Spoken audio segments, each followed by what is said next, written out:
तो चलिए स्टार्ट करते हैं। और मैं आपको बता दूं कि हम बैंकिंग सिस्टम पढ़ रहे थे और बैंकिंग सिस्टम के अंतर्गत हमारा ये तीसरा लेक्चर है। हमें उसमें से जो है हिस्ट्री ऑफ नेशनलाइजेशन, आवाज भी प्रॉपर आ रही है ना? चलो, इसके साथ साथ जो history of nationalisation of in India या फिर जो है भारत में बैंकों के राष्ट्रीयकरण का इतिहास पढ़ना है। भारत में बैंकोकरण जो है बैंकों के राष्ट्रीयकरण का इतिहास देखिए क्या है।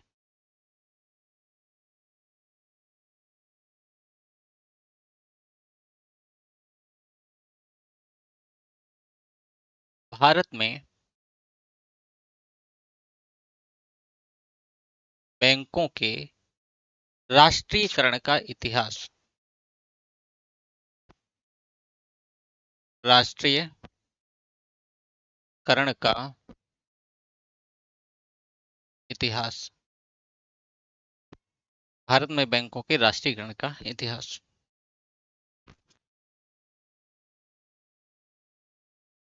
यहां से स्टार्ट करना था।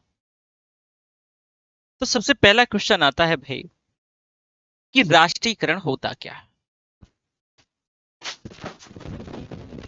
क्या होता है? ऐसे देखो कि जब भी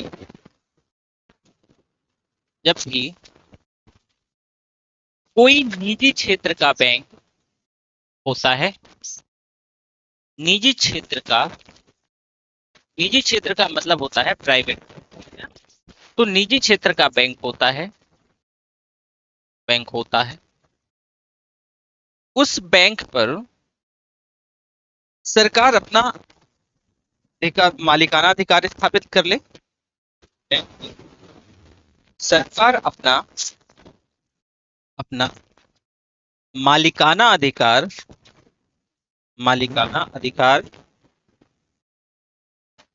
स्थापित कर ले। सरकार अपना मालिकाना अधिकार स्थापित कर ले और साथ ही साथ साथ ही साथ साथ ही साथ सरकार इसके बैंक के प्रबंधन को नियंत्रित करे।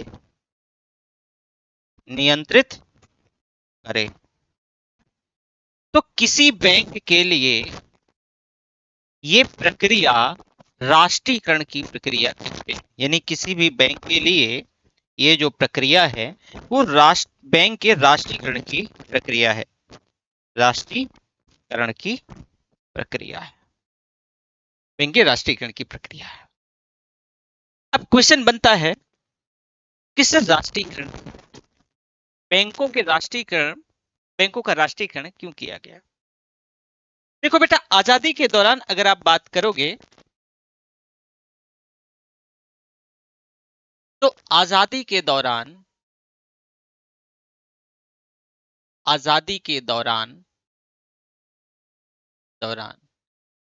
ये जो बैंक थे ना, इन बैंकों में बेटा बहुत धोखाधड़ी, इन बैंकों में बहुत ज्यादा धोखाधड़ी ज्यादा थी। इन बैंकों से समाज का उच्च वर्ग ही मात्र जुड़ा था। समाज का उच्च वर्ग ही मात्र जुड़ा था। उच्च वर्ग ही मात्र जुड़ा था। ये बैंक मात्र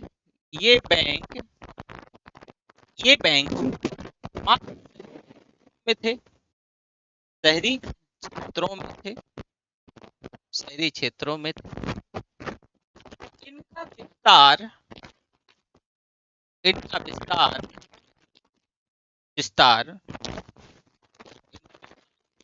क्षेत्र में नहीं था, ग्रामीण क्षेत्र में नहीं था।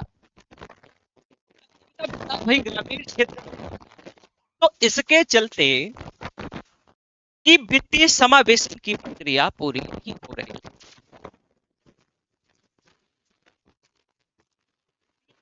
के जो है इनमें धोखा बहुत, मात्र शहरी क्षेत्रों में, जो शहरी क्षेत्र थे शहरी क्षेत्रों में ही थी। बैंकिंग क्षेत्र से समाज का जो मध्यम वर्ग उच्च वर्गीय था वो ज्यादातर उच्च वर्गीय। व्यवस्था को सुरक्षित बनाने के उद्देश्य से बैंकों का विस्तार जरूरी किया जा सके। ग्रामीण तो ग्रामीण क्षेत्रों में अगर बैंक खोले जाएंगे तो समाज का जो निम्न वर्ग है, जो निम्न तबका है, जो मतलब यानी जो समाज का एकदम इकोनॉमिकली वीकर सेक्शन है, तो उसको बैंकिंग व्यवस्था से जोड़ने के उद्देश्य से राष्ट्रीयकरण का निर्णय लिया गया, नेशनलाइजेशन का बैंकों के निर्णय लिया गया। आर्थिक नीति, अब देखो ये जो राष्ट्रीयकरण की प्रक्रिया है, तो राष्ट्रीयकरण की प्रक्रिया के आर्थिक नीतियों का भी हिस्सा, राष्ट्रीयकरण की प्रक्रिया को आर्थिक नीतियों का भी हिस्सा माना गया।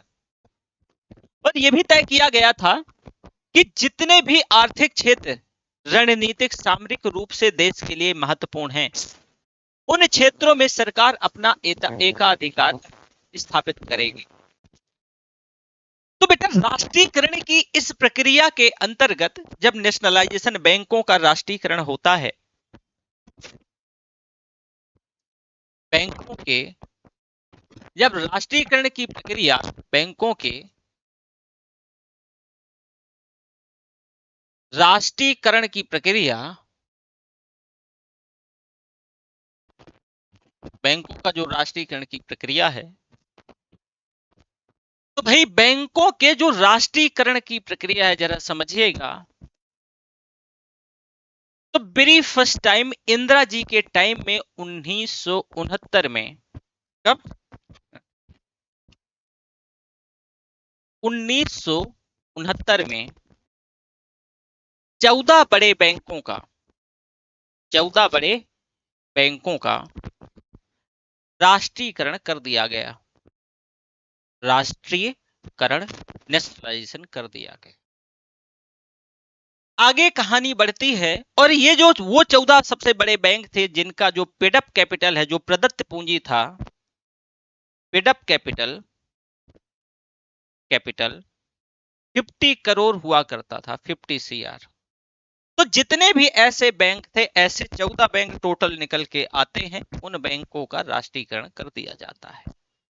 कहानी आगे बढ़ती है और आता है 1980 का समय, और इस समय 6 और बैंकों का, 6 और बैंकों का राष्ट्रीयकरण कर दिया जाता है, राष्ट्रीयकरण कर दिया जाता है। टोटल यानी 14 और 6 टोटल 20 बैंक हो जाते हैं। कितने बेटा? टोटल 20 बैंक हो जाते हैं, क्योंकि भाई 1969 में 14 बैंक और जिनके पास पेडअप कैपिटल, जो जमा राशि थी कम से कम 50 करोड़ की थी, उनका नेशनलाइजेशन किया गया।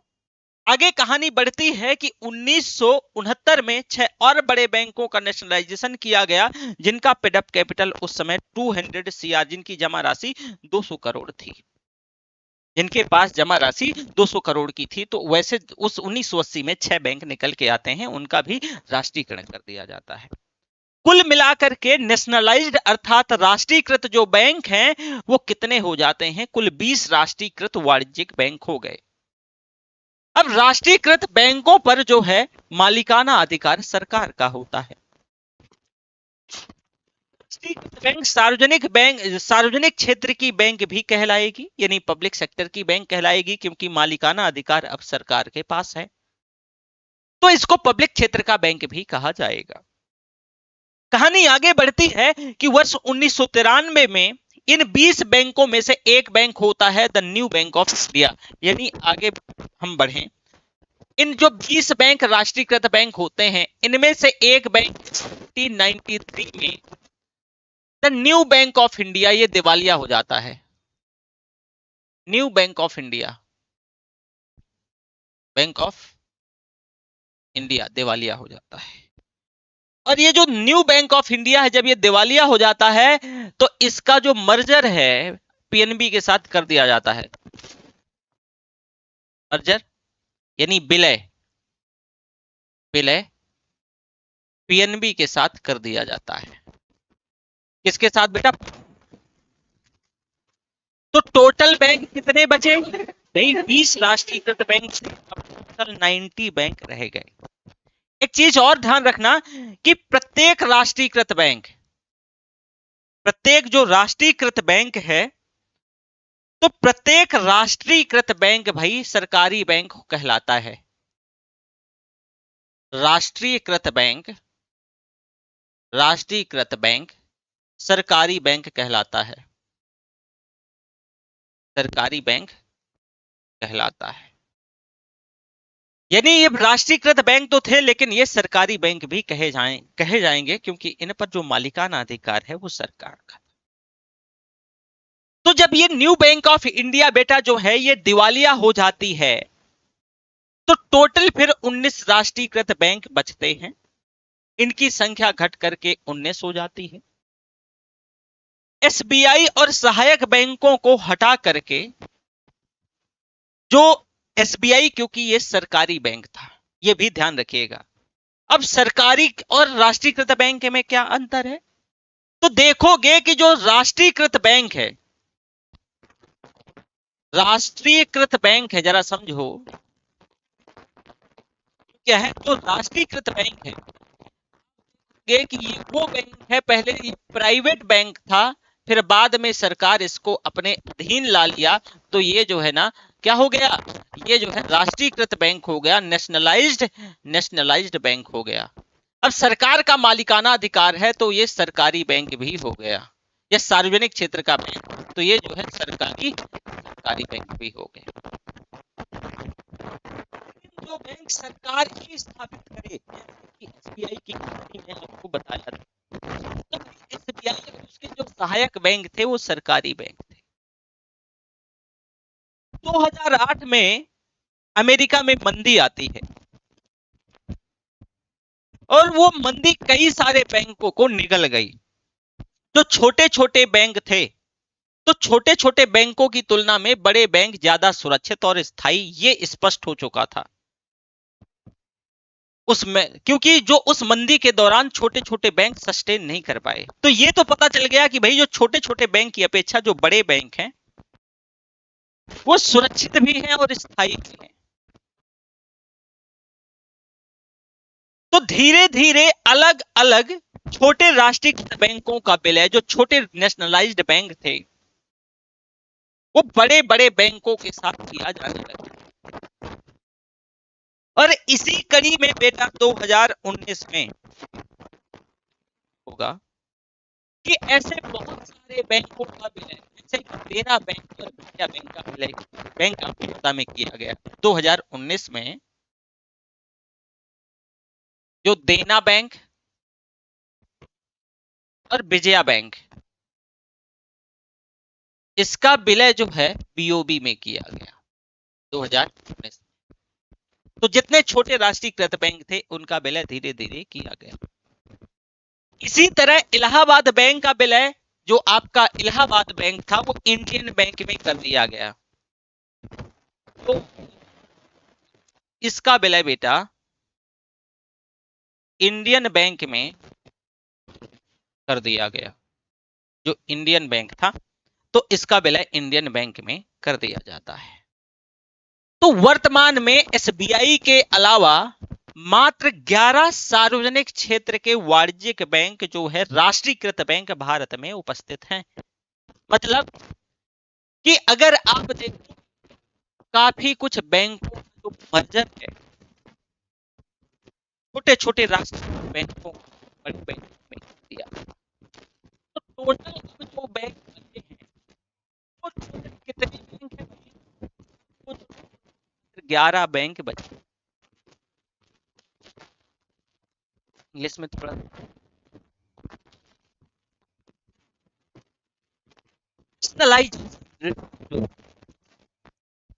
bringing a private independence. All the bank in India belong to private sector. लगभग आजादी के दौरान जितने भी बैंक भारत में थे सब प्राइवेट सेक्टर के थे। फ्रॉडलेंट एक्टिविटीज, जो फ्रॉड एक्टिविटीज हैं, activities in the banking sector were at its peak, बहुत ज्यादा एकदम चरम पर थी, बहुत धोखाधड़ी हो रही। The bank were expending only in urban area, क्यों? क्योंकि रिस्क था भाई rural area, and they hardly had any presence in rural area, बहुत कम। Only the upper class of the society was associated with the banking sector, मात्र जो बड़ा class था, उच्च क्लास था, वही बैंकिंग सेक्टर से जुड़ा था। The lower class of the society had no access to banking. Hence, the government decided to nationalize the private sector banks. It was to expand the banking system even in rural area and to connect to the people of the bottom of the hierarchy with the banking sector. तो समाज के सबसे bottom में था, निचले स्तर पर, निचले तबके में था, उसको भी हमें बैंकिंग सिस्टम से कनेक्ट करना था। It was done in order to safeguard the deposit of the depositor. Under this process in 1969, the 14 large banks with deposit of the 50 crores rupees each were nationalized. 50 crore rupees. Under this process in 1969, a 14 large bank with the minimum deposit of 50 crore rupees each were nationalized. In 1980 में and 64 large bank with the minimum deposit of 200 crore rupees each were nationalized. The number of nationalized bank went up to 20. However, 1993 the Bank of India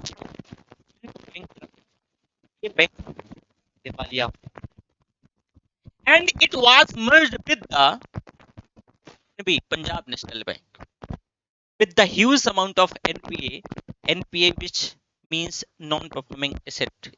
NPA stand for non-performing assets.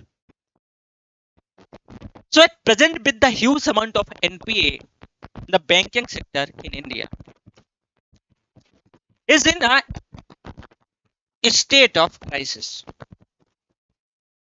So hence the weaker bank are being merged with the stronger bank, and that is in reason why Dena Bank and Vijaya Bank were merged with the Bank of Baroda on 1st April 2019. Continuing the process of merger, the government has reduced the number of nationalized banks to 12, including the State Bank of India. SBI, not a nationalized bank. This is a government bank. So what is the between difference nationalized and government bank? The State Bank of India first, and the Oriental Bank of Commerce and Union Bank of India have been merged into the Punjab National Bank to form the nation's second largest lender.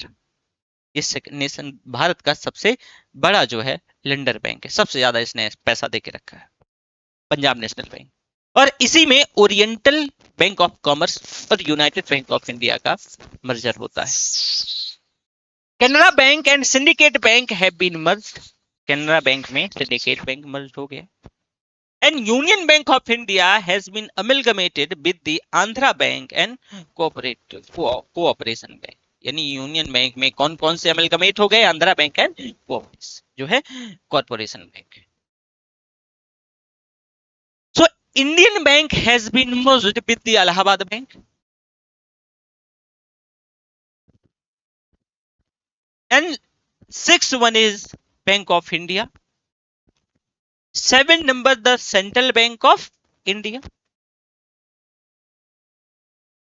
and 8 one is Indian Overseas Bank, UCO Bank, Bank of Maharashtra, Bank of Baroda and Punjab and Sindh Bank। तो ये जो bank हैं जो मैंने आपको बताया, अभी इतने ही नेशनलाइज्ड बैंक एग्जिस्ट करते हैं।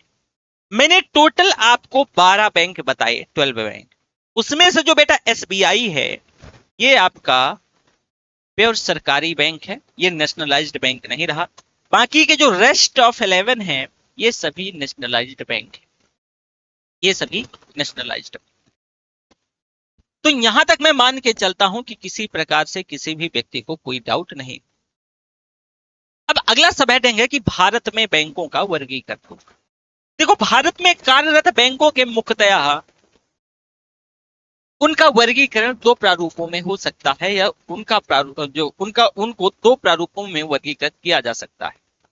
एक है शेड्यूल बैंक और एक नॉन शेड्यूल बैंक। वापस से यानी भारत में बैंकों का वर्गीकरण,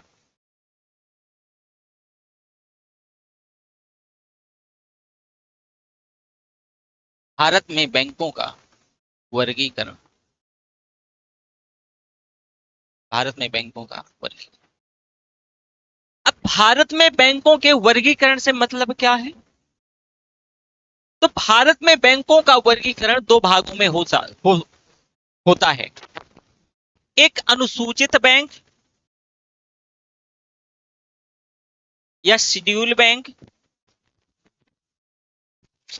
दूसरा गैर अनुसूचित बैंक। गैर अनुसूचित बैंक, गैर अनुसूचित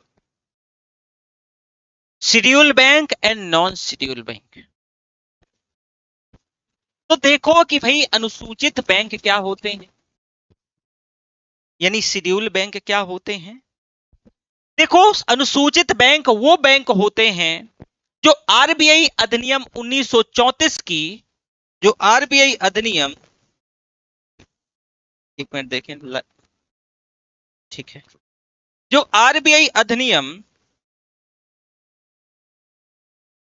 1934 की एक्ट के अंतर्गत सेकंड शेड्यूल में लिस्टेड हैं। मतलब कि अनुसूचित बैंक वो बैंक होते हैं जो आरबीआई अधिनियम 1934 की द्वितीय अनुसूची में शामिल होते हैं। ये जो बेटा शेड्यूल है, ये द्वितीय अनुसूची, ये जो सेकंड शेड्यूल है आरबीआई एक्ट 1934 के अंतर्गत, ये चेंजेबल होती है, ये परिवर्तनशील होती है। आरबीआई एक्ट 1934 के अंतर्गत जो ये सेकंड शेड्यूल है बेटा, ये क्या होती है? परिवर्तनशील होती है,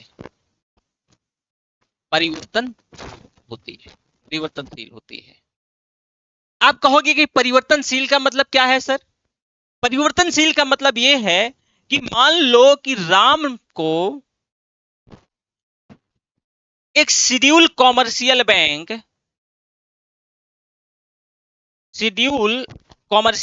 का क्या मिलता है? लाइसेंस मिलता है। तो वो बैंक इस सेकंड शेड्यूल में लिस्ट हो जाएगा। अब मान लो कि जो श्याम है,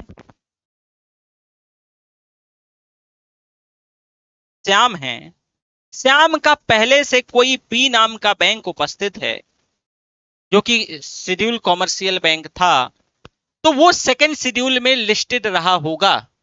अब अगर ये बैंक क्या हो जाए भाई, दिवालिया हो जाए, बैंकरप्ट हो जाए, तो उसको इस सेकंड शेड्यूल से डिलिस्ट कर दिया जाएगा या हटा दिया जाएगा। मतलब क्या है कि इस वजह से इसकी जो सेकंड शेड्यूल है वो क्या होती है भाई, परिवर्तनशील होती है। जैसे ही ये श्याम का बैंक अपना कारोबार बंद करेगा तो उसको इस अनुसूची से हटा दिया जाएगा। अनुसूचित बैंकों को आरबीआई कंट्रोल करती है। ये जो शेड्यूल बैंक होते हैं ना भाई, अनुसूचित बैंक होते हैं, इनको कंट्रोल आरबीआई करता है। कौन कंट्रोल करता है? आरबीआई। और इन बैंकों को आरबीआई के द्वारा जारी कुछ महत्वपूर्ण, कुछ गाइडलाइन, दिशा निर्देशों का पालन करना होता है। मैं आप लोगों के कुछ कमेंट देख लेता हूं। Hello Sita, very good evening, कैसे हो? चलो, यहां तक अगर कोई डाउट हो तो प्लीज बताना। तो अब जो है, अब मैंने क्या बताया कि ये जो अनुसूचित बैंक है ना भाई, इन अनुसूचित बैंकों को आरबीआई कंट्रोल करता है और इनके लिए आरबीआई जो है दिशा निर्देश, गाइडलाइन जो है क्या करता है, जारी करता है। उसमें से आप ये कह सकते हो कि क्या क्या गाइडलाइन हो सकती हैं। थोड़ा सा आवाज देखें, गड़बड़ तो नहीं है?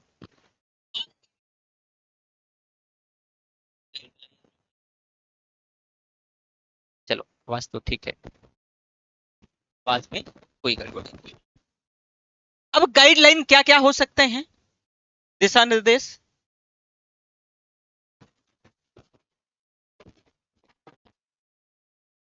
आरबीआई के द्वारा द्वारा जारी शेड्यूल बैंक के लिए दिशा निर्देश, दिशा निर्देश, तो आरबीआई के द्वारा क्या क्या भाई दिशा निर्देश हो सकते हैं? पहला ये कि आपके कोई भी एक्ट से ग्राहकों को कोई क्षति नहीं होनी चाहिए। यानी बैंकों के किसी भी क्रियाविधि से, बैंकों की किसी भी क्रियाविधि से, बैंकों की किसी भी क्रियाविधि से ग्राहक को कोई नुकसान नहीं होना चाहिए। ग्राहक को कोई नुकसान नहीं होना चाहिए, नुकसान नहीं होना चाहिए। ये कौन कह रहा है? आरबीआई कह रहा है। किसको कह रहा है? शेड्यूल बैंकों को कह रहा है। और इन बैंकों की स्थापना के लिए न्यूनतम तय जो पूंजी है वो कितनी होगी, वह आरबीआई तय करेगा। यानी अगर शेड्यूल बैंक खोलना है तो कितना पेडअप कैपिटल होगा, पेडअप कैपिटल होगा, प्रदत्त पूंजी होगी, वह आरबीआई क्या करेगा? तय करेगा। यानी मान लो शेड्यूल बैंक की स्थापना के लिए कोई स्थापना करना चाहता है तो पेडअप कैपिटल कितना होना चाहिए, यह तय कौन करेगा? भाई आरबीआई करेगा। ये न्यूनतम पूंजी निवेश, यानी जो इसको पेडअप कैपिटल, ये पेडअप कैपिटल क्या है? देखो, स्टार्टिंग फेज में बेटा देखोगे एक बैंक खोलने के लिए प्रारंभ में 5 लाख रुपए पेडअप कैपिटल थी कि अगर आप बैंक खोलना चाहते हैं तो मिनिमम आपको स्टार्टिंग फेज में 5 लाख रुपए होने चाहिए थे, जिसमें धीरे धीरे वृद्धि करी गई। और वर्तमान में अगर एक निजी क्षेत्र का बैंक जो है खोलना है, वाणिज्यिक बैंक की स्थापना करना है, तो कम से कम आपके पास अब 1000 करोड़ रुपया होना चाहिए। कितना भाई? पहले अब सोचो कि अगर कोई शेड्यूल बैंक खोलना होता था तो पहले पेडअप कैपिटल कितना बेटा जो है, वो पेडअप कैपिटल आपका हुआ करता था 5 लाख। और धीरे धीरे ये 5 लाख से बढ़ करके अभी यह जो है 1000 करोड़ पहुंच गया है। मतलब अगर आप कोई जो है कमर्शियल बैंक, वाणिज्यिक बैंक, निजी क्षेत्र का प्राइवेट वाणिज्यिक बैंक खोलना चाहते हो तो आपको मिनिमम 1000 करोड़ रुपए का रिक्वायरमेंट होगा, तभी आप बैंक खोल पाओगे।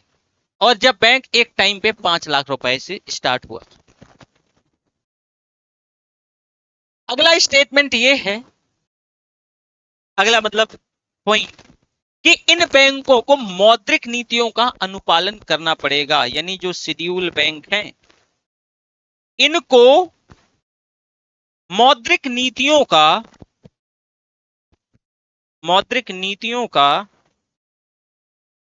नीतियों का अनुपालन करना पड़ेगा, अनुपालन करना पड़ेगा, मौद्रिक नीतियों का भी अनुपालन करना पड़ेगा। अगर आप कोई शेड्यूल बैंक है तो आपको जो मौद्रिक नीतियां, जो मॉनेटरी पॉलिसी जारी होगी उनका हर हाल में अनुपालन करना पड़ेगा। साथ में और क्या है कि आवश्यकता पड़ने पर यह बैंक आरबीआई से मदद भी प्राप्त कर सकते हैं, यानी यहीं पे लिख देता हूं अगला पॉइंट कि जरूरत पड़ने पर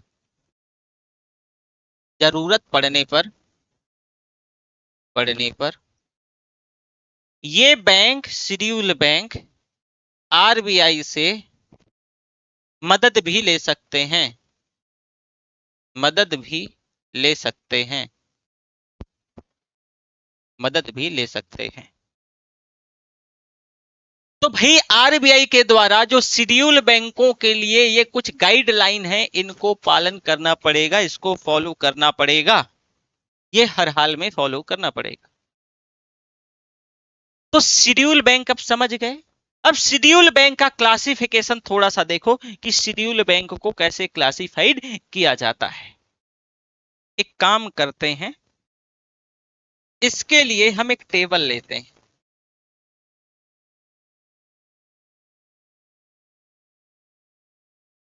और ये जो है टेबल, चलो बगैर टेबल का कोई दिक्कत नहीं है, टेबल में गड़बड़ हो सकती है। तो सबसे पहले भाई शेड्यूल बैंक या अनुसूचित बैंक, एक मिनट, अनुसूचित बैंक या शेड्यूल बैंक,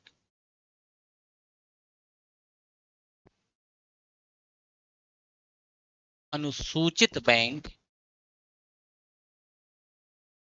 या शेड्यूल बैंक, अनुसूचित बैंक या शेड्यूल बैंक।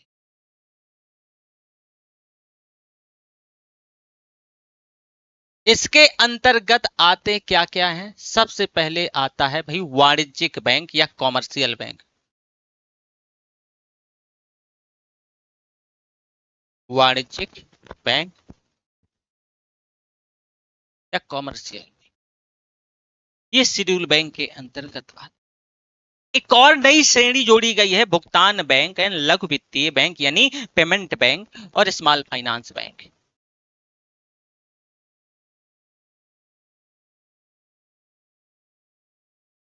भुगतान बैंक और लघु वित्तीय बैंक, लघु वित्तीय बैंक, ठीक। फिर एक है क्षेत्रीय ग्रामीण बैंक, क्षेत्रीय ग्रामीण बैंक। फिर है सहकारी बैंक, सहकारी बैंक। वाणिज्यिक बैंक अगेन दो भागों में बांटा जाता है। जो ये कॉमर्शियल बैंक है, वाणिज्यिक बैंक है, अगेन दो भागों में बांटा जाता है। एक है सार्वजनिक क्षेत्र का बैंक,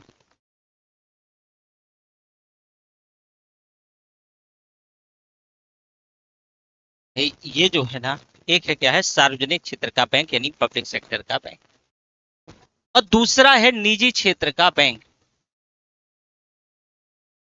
निजी क्षेत्र का बैंक या प्राइवेट सेक्टर बैंक। तो भाई पब्लिक सेक्टर बैंक और प्राइवेट सेक्टर बैंक। फिर है पेमेंट भुगतान बैंक और लघु वित्तीय bank. RRB regional rural bank मैंने बताया ही, जो आरआरबी है या क्षेत्रीय ग्रामीण बैंक। सहकारी बैंक को अगेन दो भागों में बांटा जाता है, एक होता है राज्य सहकारी बैंक और दूसरा है शहरी सहकारी बैंक। राज्य सहकारी बैंक, सहकारी बैंक राज्य सहकारी बैंक, और दूसरा शहरी सहकारी बैंक। शहरी सहकारी, शहरी सहकारी, राज्य सहकारी बैंक और शहरी। अब ये जो निजी क्षेत्र के बैंक हैं भाई, ये यहां पर आपने देखा, इसको अगेन दो भागों में भाई बांटा जा सकता है। जो निजी क्षेत्र के बैंक हैं तो दो भागों में, एक भारतीय निजी बैंक, भारतीय निजी क्षेत्र के बैंक, निजी क्षेत्र के बैंक, क्षेत्र का बैंक, और दूसरा विदेशी निजी क्षेत्र का बैंक, विदेशी निजी क्षेत्र का बैंक। देखो जरा वापस से सुन लो, यानी schedule bank, schedule bank classified into mainly four part, commercial bank and भुगतान बैंक यानी payment bank and small finance bank, regional rural bank क्षेत्रीय ग्रामीण बैंक एंड कोऑपरेटिव बैंक। वाणिज्यिक बैंक दो भागों में पुनः बांटा जाएगा, जिसको कहा जाता है सार्वजनिक पब्लिक सेक्टर बैंक और निजी क्षेत्र बैंक यानी private bank. Again private bank दो भागों में, एक भारतीय निजी बैंक, जैसे कि मान लो आपको लाइसेंस मिला तो आपने खोला तो एक भारतीय निजी बैंक कहलाएगा, और मान लो किसी विदेशी व्यक्ति को लाइसेंस मिलता है कॉमर्शियल, निजी कॉमर्शियल बैंक का, तो उसने खोला तो वो भी क्या कहलाएगा, विदेशी निजी बैंक कहलाएगा। इसके बाद बेटा आता है सहकारी बैंक को भी दो भागों में बांटा जाता है, तो एक राज्य शहरी सहकारी बैंक स्टेट कोऑपरेटिव बैंक, और दूसरा अर्बन कोऑपरेटिव बैंक यानी शहरी सहकारी बैंक। ये जो आप देख पा रहे हैं, ये ऐसे आप चाहो तो बना सकते हो। इससे क्या होगा ना कि चीजें आपके दिमाग में बैठ जाएंगी, ये जो फ्रेमवर्क है इसे कर सकते हैं। अब भाई ध्यान से सुनना है कि जो कॉमर्शियल बैंक है उसके अंतर्गत वाणिज्यिक बैंक सर प्रमुख होते हैं। मतलब जो कॉमर्शियल बैंक के अंतर्गत, ये देखो जो सॉरी, जो वाणिज्यिक बैंक है कॉमर्शियल बैंक के शेड्यूल बैंक के अंतर्गत, ये सर प्रमुख होते हैं।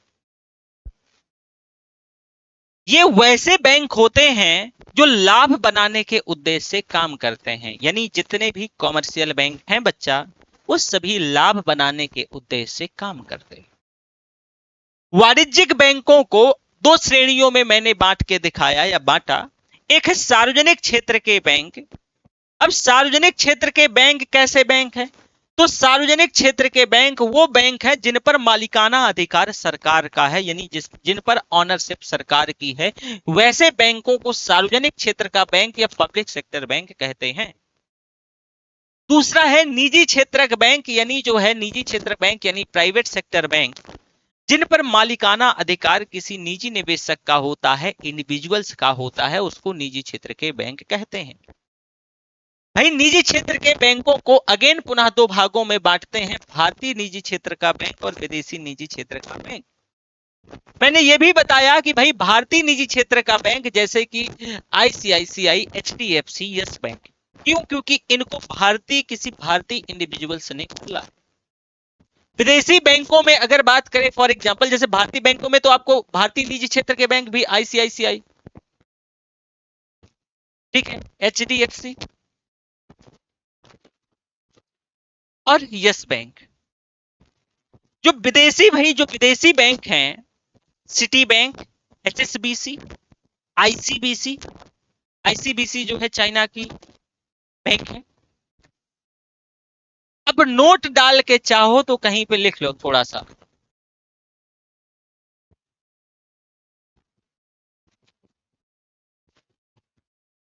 बाजारी मूल्य के आधार पे जेपी मॉर्गन चेस दुनिया के सबसे बड़ी बैंक है।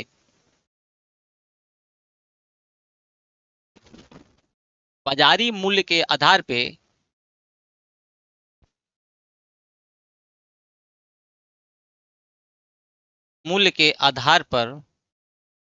जेपी मॉर्गन चेस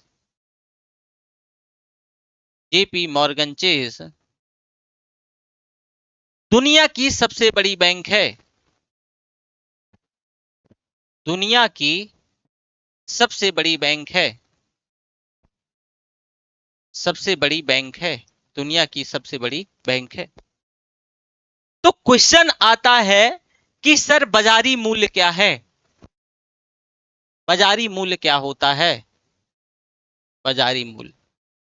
तो भाई मान लो कि जैसे कोई ए नाम की कंपनी है और इस ए नाम की कंपनी का एक शेयर की कीमत, एक शेयर की कीमत 10 रुपए है और ऐसे इस ए नाम की कंपनी में 100 शेयर हैं, 100 शेयर हैं। तो भाई एक शेयर की कीमत 10 रुपया और 100 शेयर हैं, तो इसमें जो है 1000 रुपया। तो ये जो 1000 है ये आपका क्या कहलाता है, ये किसी भी कंपनी का या किसी भी संस्था का बाजारी मूल्य कहलाता है। आपके पास जो रखी संपत्ति है, जो होल्ड कर रहे हो, और बाजारी मूल्य में अंतर होता है। बाजारी मूल्य का मतलब ये कतई नहीं होता है कि आपके पास इतना रुपया कैश में या गोल्ड में या किसी भी फॉर्म में है, बल्कि उसका मतलब यह होता है कि बाजार में उसकी वैल्यू कितनी है, कितनी औकात है। और इसी वजह से आपने कई कंपनियों को सुना होगा कि फला कंपनी इतने हजार करोड़ की है, ढेका कंपनी इतने हजार करोड़ की है। तो भाई जेपी मॉर्गन चेस जो है दुनिया का सबसे बड़ा बैंक है बाजारी मूल्य के आधार पे, दुनिया का सबसे बड़ा बैंक है ये बाजारी मूल्य के आधार पे। और ये बैंक क्या है, कहां का है भाई, अमेरिकी बैंक है, ये भी ध्यान रखना, ये भी पूछा जा सकता है। ये बैंक कहां, ये एक अमेरिकी बैंक है, अमेरिकी बैंक है और बाजारी मूल्य के आधार पे दुनिया का सबसे बड़ा बैंक है। लेकिन ये कहां का बैंक है, अमेरिका का बैंक है। दूसरा कि दिए गए ऋण के आधार पे और परिसंपत्ति के आधार पे, वापस से सुनो ये नोट में पॉइंट नंबर दूसरा, कलर ले लेते हैं दूसरा, कि दिए गए ऋण के आधार पे, दिए गए ऋण यानी लोन के आधार पे, दिए गए ऋण के आधार पर, ऋण के आधार पर, दिए गए ऋण के आधार पर और दिए गए ऋण के आधार पे और परिसंपत्ति के आधार पे यानी एसेट्स के आधार पर, परिसंपत्ति के आधार पर, परिसंपत्ति के आधार पर दुनिया की सबसे बड़ी बैंक आईसीबीसी है। दुनिया की सबसे बड़ी बैंक, सबसे बड़ी बैंक, सबसे बड़ी बैंक आईसीबीसी है। ये चाइनीज बैंक है। ये कहां की बैंक है भाई, ये चाइना की बैंक है, चाइनीज बैंक। यानी आईसीबीसी यानी industrial and commercial bank of China. ICBC का मतलब भी लिख दो, industrial and commercial, commercial bank of China, bank of China, industrial and commercial bank of China, ये चाइनीज बैंक है। तो टोटल दिए गए ऋण के हिसाब से कि इसने सबसे ज्यादा ऋण दे के रखा है, और परिसंपत्ति के आधार पे ये बेटा जो आईसीबीसी है ये दुनिया की सबसे बड़ी बैंक है, ये चाइनीज बैंक। अगला पॉइंट नोट डाल के ही कि बाजारी मूल्य के आधार पे भारत की सबसे बड़ी बैंक है एचडीएफसी। उसी नोट के अंतर्गत तीसरा पॉइंट है कि बाजारी मूल्य के आधार पे, बाजारी मूल्य के आधार पर, आधार पर भारत की सबसे बड़ी बैंक है, भारत की सबसे बड़ी बैंक है, सबसे बड़ी बैंक है, बैंक है क्या, एचडीएफसी। कौन सी बैंक भाई, एचडीएफसी। परंतु शाखाओं की संख्या और परिसंपत्ति के आधार पर एसबीआई भारत की सबसे बड़ी बैंक है। परंतु शाखाओं की संख्या यानी ब्रांचेस, शाखाओं की संख्या के हिसाब से और परिसंपत्ति के आधार पर परिसंपत्ति के आधार पर भारत की सबसे बड़ी बैंक है एसबीआई। सबसे बड़ी बैंक क्या है भाई? एसबीआई। ठीक। ब्रिटेन की स्टैंडर्ड चार्टर्ड बैंक वह विदेशी बैंक है जिसकी सबसे ज्यादा शाखाएं भारत में हैं। ये भी नोट डाल के ही लिख लेना। एक ब्रिटिश बैंक है standard chartered bank. Standard chartered bank, chartered bank, ये ऐसी विदेशी बैंक है जिसकी सबसे ज्यादा शाखाएं भारत में हैं। जिसकी सबसे ज्यादा शाखाएं भारत में हैं। तो ये नोट डाल के जो मैंने कुछ आपको पॉइंट बताए ये लिख लीजिएगा प्लीज, ये लिख लीजिएगा। तो बताओ हम कहां तक पहुंचे शेड्यूल बैंक के अंतर्गत। मैंने आपको वाणिज्यिक बैंकों के बारे में कुछ बताया, मैं कुछ आपको पब्लिक सेक्टर बैंक और निजी क्षेत्र के बैंक के बारे में सामान्य जानकारी दी। अब हम चलते हैं भाई, अभी बताऊंगा ये अलग से, मतलब आगे बताऊंगा बहुत डिटेल में इनके दोनों के बारे में। पहले हम चलते हैं आरआरबी के बारे में, रीजनल रूरल बैंक, क्षेत्रीय ग्रामीण बैंकों के बारे में। अब भाई क्षेत्रीय ग्रामीण बैंकों पे आ जाते हैं। चलो आरआरबी, आरआरबी, आरआरबी क्षेत्रीय ग्रामीण बैंक।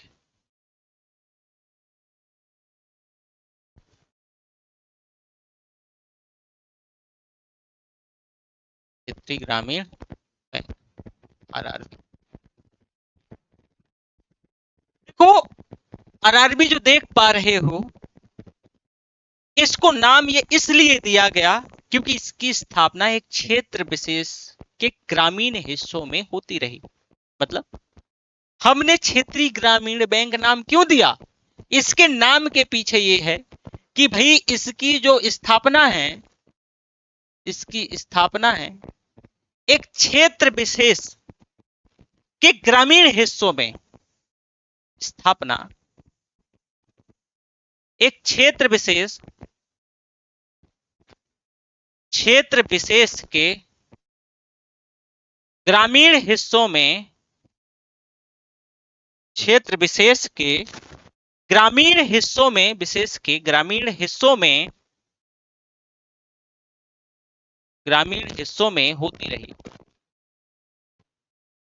इस वजह से नाम दिया गया क्षेत्रीय ग्रामीण बैंक। आवाज प्रॉपर आ रही है ना? अब क्षेत्रीय ग्रामीण बैंक जो है ग्रामीण आबादी को संस्थागत बैंकिंग से जोड़ती है। यानी आरआरबी जो है मुख्यतया बेटा जो ग्रामीण आबादी है, ग्रामीण आबादी को यह संस्थागत बैंकिंग व्यवस्था से, संस्थागत जो बैंकिंग व्यवस्था है उससे कनेक्ट करती है। संस्थागत बैंकिंग व्यवस्था से जोड़ती है और इसीलिए इसकी स्थापना भी करी। उनमें जमा करने की प्रवृत्ति को देखो कि ग्रामीण जो लोग हैं ग्रामीण क्षेत्र के, ताकि उन अगर अकाउंट खुल जाएगा क्षेत्रीय ग्रामीण बैंक आसानी से, भाई ग्रामीण क्षेत्र में होंगे तो अकाउंट खुल जाएगा, तो उनमें जमा करने की प्रवृत्ति पनपेगी, जमा करने की प्रवृत्ति को जन्म देगी।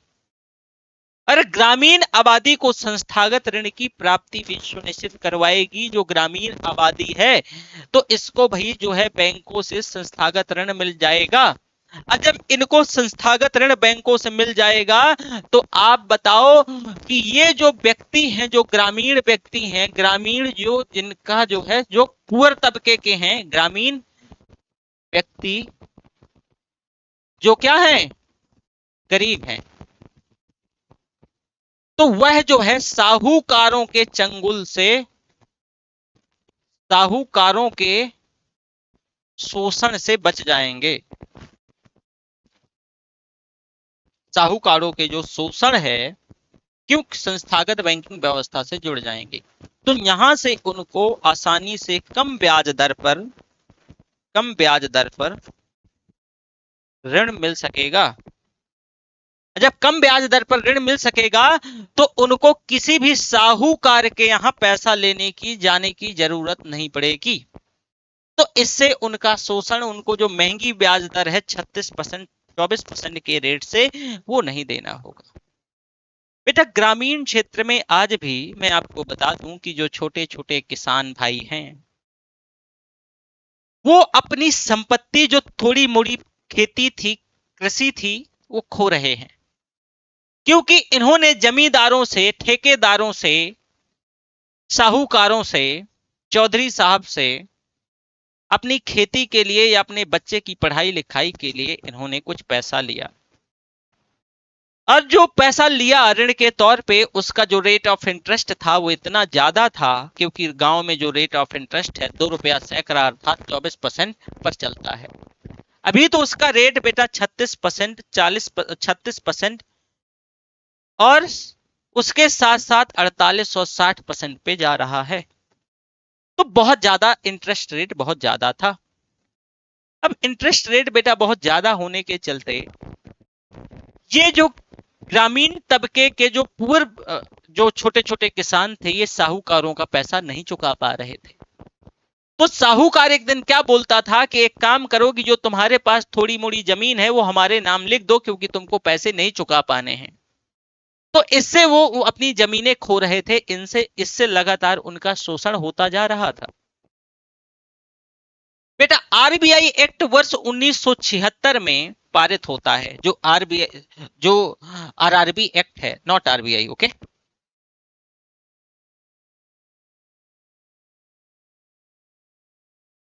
आरआरबी एक्ट 1976 में पारित होता है।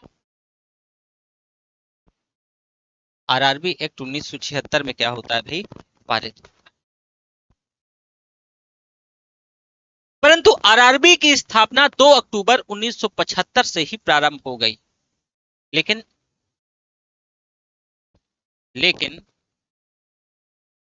इसकी जो स्थापना है ना आरआरबी की, वो 2 अक्टूबर 1975 से ही शुरू हो गई। और 2 अक्टूबर 1975 को 4 राज्यों में 5 आरआरबी खोले जाते हैं। 4 राज्यों में 5 आरआरबीज खोले जाते हैं। 4 राज्यों में कितने भाई? 5 आरआरबीज खोले जाते हैं। कहां कहां खोले जाते हैं भाई? यूपी में 2 जगह, यूपी में आपके मुरादाबाद और गोरखपुर में। तो जैसे ऐसे लिख लो, तो यूपी में कहां कहां भाई? उल्टा लिख रहे हैं ना, चलो कोई बात नहीं। गोरखपुर, बाबा जी के यहां गोरखपुर और मुरादाबाद।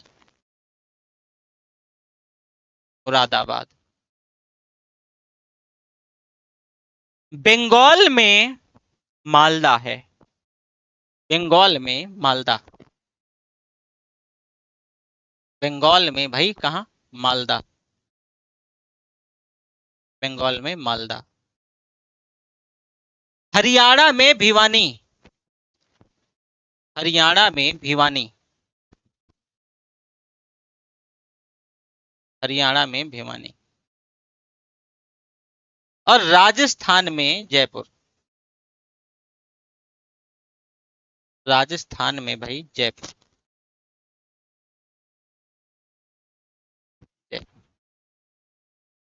ये दिख रहा है ना, कई बार जो है राइटिंग हमारी थोड़ा ठीक नहीं है यार। राजस्थान में जयपुर। तो 5 राज्यों में 4 जगह, 5 राज्यों में 4 जगह आरआरबी बेटा स्थापित किए गए, आरआरबी खोले गए। गांधी जी की जयंती के दिन 1975, लेकिन एक्ट जाके 1976 में आएगा। बेटा इन आरआरबी की संख्या धीरे धीरे बढ़ करके 196 हो गई।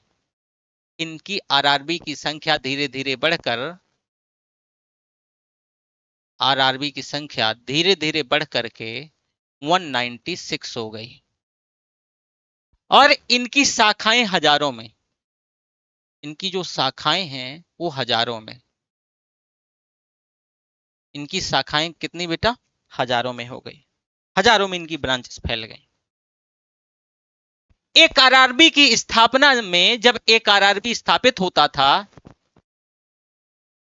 एक आरआरबी की स्थापना में, आरआरबी की, ऐसे लिख लो, एक आरआरबी की स्थापना में, एक मिनट,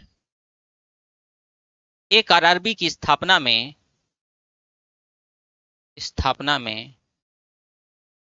3 स्टेक हुआ करते थे, 3 जो है स्टेक होल्डर हुआ करते थे।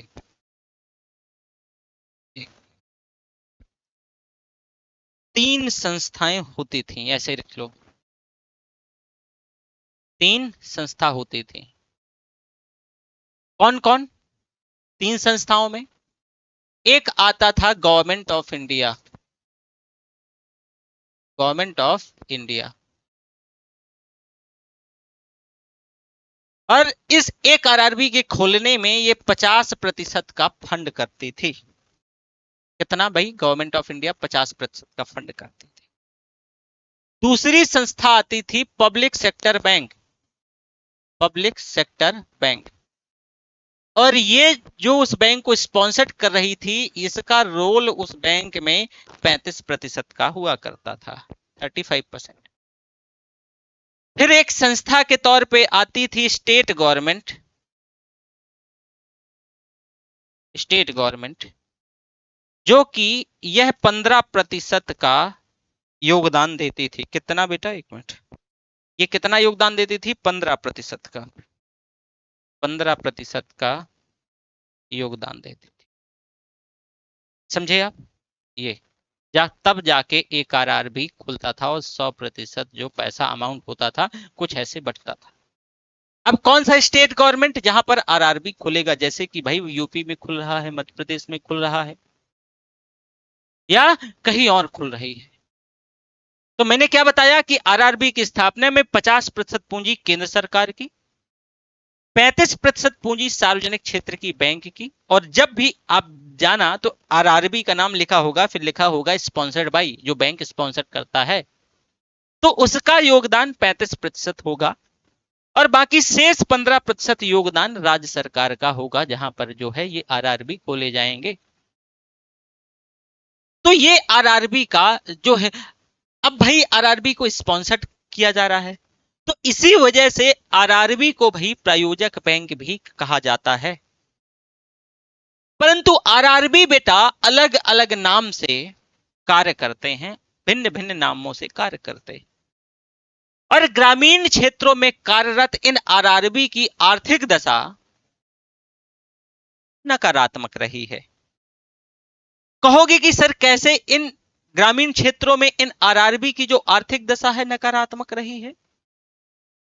देखो भाई, भारत में अब जो है नए आरआरबी नहीं खोले जाते, अभी तो धीरे धीरे प्रतिस्पर्धा को कम करने के उद्देश्य से आरआरबी का कंसोलिडेशन, सुदृढ़ीकरण के उद्देश्य से इनका विलय जरूर किया जा रहा है। एक टाइम था कि इनकी संख्या बढ़ाई जा रही थी, लेकिन अभी जो है कंसोलिडेट, प्रतिस्पर्धा को कम करने के लिए इनकी संख्या कम की जा रही है, और 196 जहां थे तो अब घट करके बेटा 43 हो गए हैं। कितने आरआरबी थे? 196, पर अब घट के 43 हो गए। और आने वाले समय में इनको जो है 36 तक लेके आना है, 36 आरआरबी तक लेके आना है।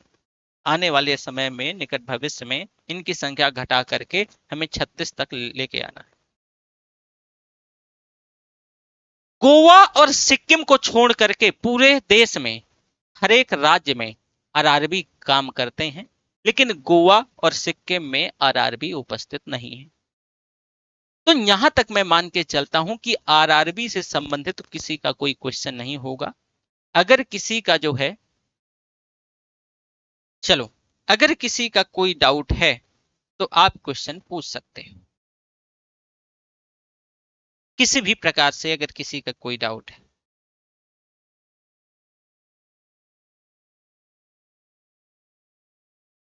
किसी को कोई डाउट? ठीक है, चलो कुछ बच्चों का अपना अपना मानना है, हम अब क्या ही बोल सकते हैं इन सारी चीजों को लेकर, है ना। खैर छोड़ो। सहकारी बैंक, अगला हमने यही बताया था ना, ध्यान करो। आवाज वगैरह थोड़ा सा चेक कर लें क्योंकि माइक का बहुत, अच्छा ये देखो। तो भाई आरआरबी भी हम जान गए। अब आ जाते हैं सहकारी बैंक कि भाई सहकारी बैंक क्या होते हैं। कोऑपरेटिव बैंक या सहकारी बैंक।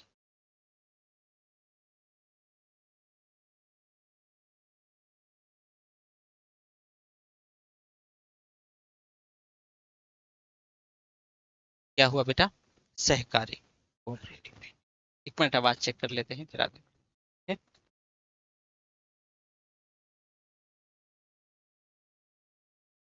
आवाज प्रॉपर आ रही है या नहीं आ रही है ये? आ रही है। तो बेटा जो सहकारी बैंक हैं ये लाभ बनाने के उद्देश्य से कार्य नहीं करते हैं। यानी जो कोऑपरेटिव बैंक हैं ये लाभ बनाने के उद्देश्य से कार्य नहीं करते हैं। ये वाणिज्यिक बैंकों की श्रेणी में नहीं आते हैं। ये कॉमर्शियल बैंक की श्रेणी में नहीं आते हैं। क्यों? क्योंकि कॉमर्शियल बैंक लाभ बनाने के उद्देश्य से काम करते हैं, तो इनका उद्देश्य लाभ बनाने का नहीं होता है। यानी लाभ बनाने के उद्देश्य से, बनाने के उद्देश्य से जो सहकारी बैंक है वो काम नहीं करते, बल्कि यह आपसी सहयोग के आधार पर कार्य करते हैं। तो ये आपसी सहयोग के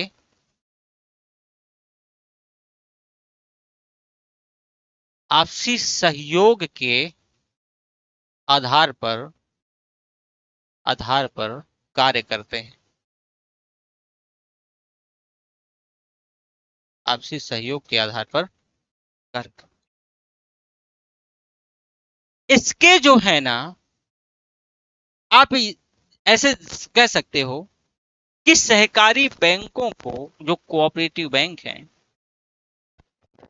इनको दो भागों में या दो प्रमुख हिस्सों में क्लासिफाई किया जा सकता है।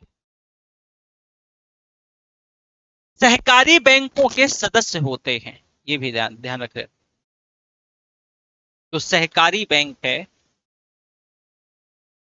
सहकारी बैंकों के सदस्य होते हैं, सदस्य होते हैं। तो मेन ये लाभ बनाने के उद्देश्य से काम नहीं करते, काम नहीं करते। दूसरा कि आपसी सहयोग के माध्यम से कार्य करते हैं, और सहकारी बैंकों के, जो सहकारी बैंक हैं, सहकारी बैंकों के सदस्य होते हैं। दूसरा, इसको मुख्यतया सहकारी बैंकों को, जो कोऑपरेटिव बैंक होते हैं ना, तो दो भागों में बांटा जा सकता है।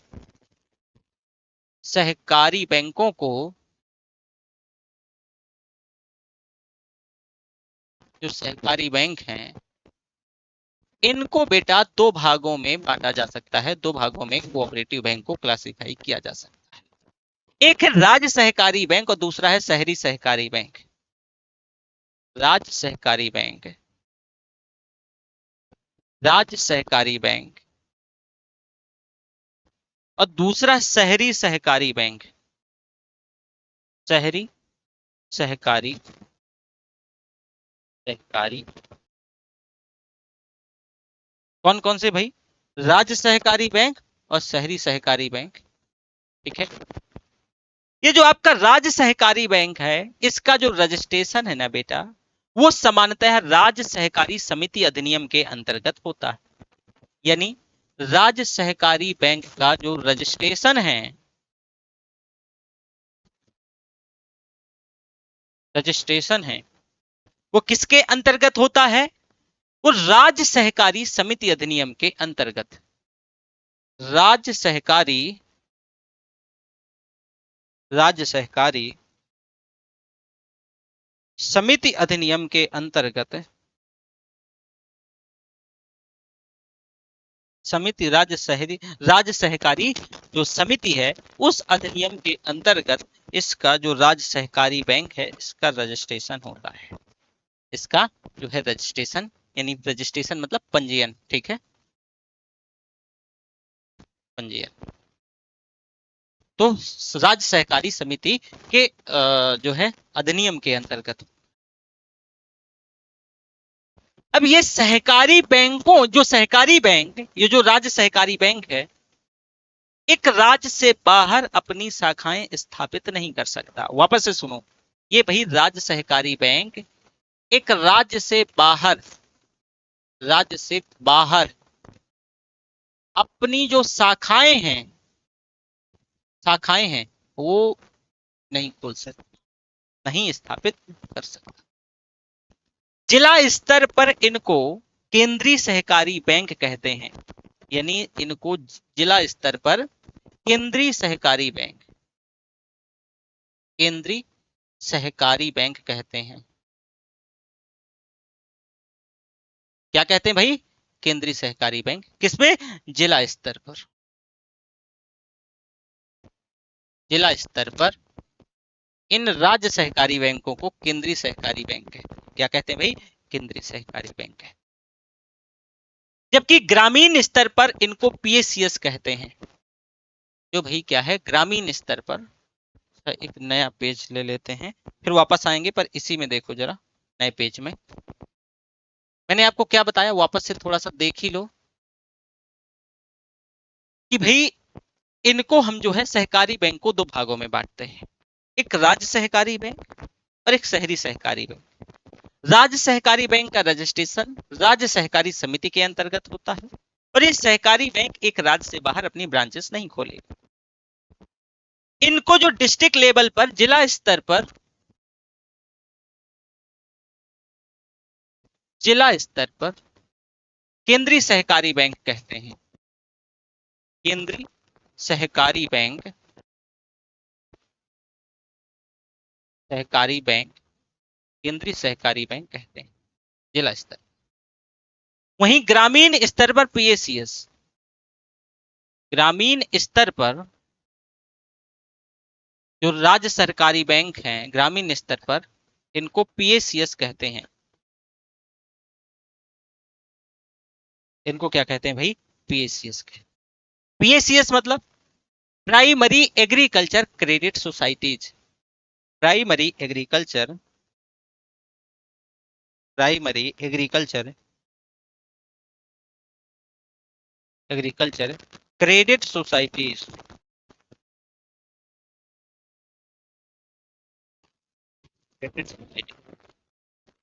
पीएसीएस। तो समझे कि जो आपके राज्य सहकारी बैंक था, राज्य सहकारी बैंक,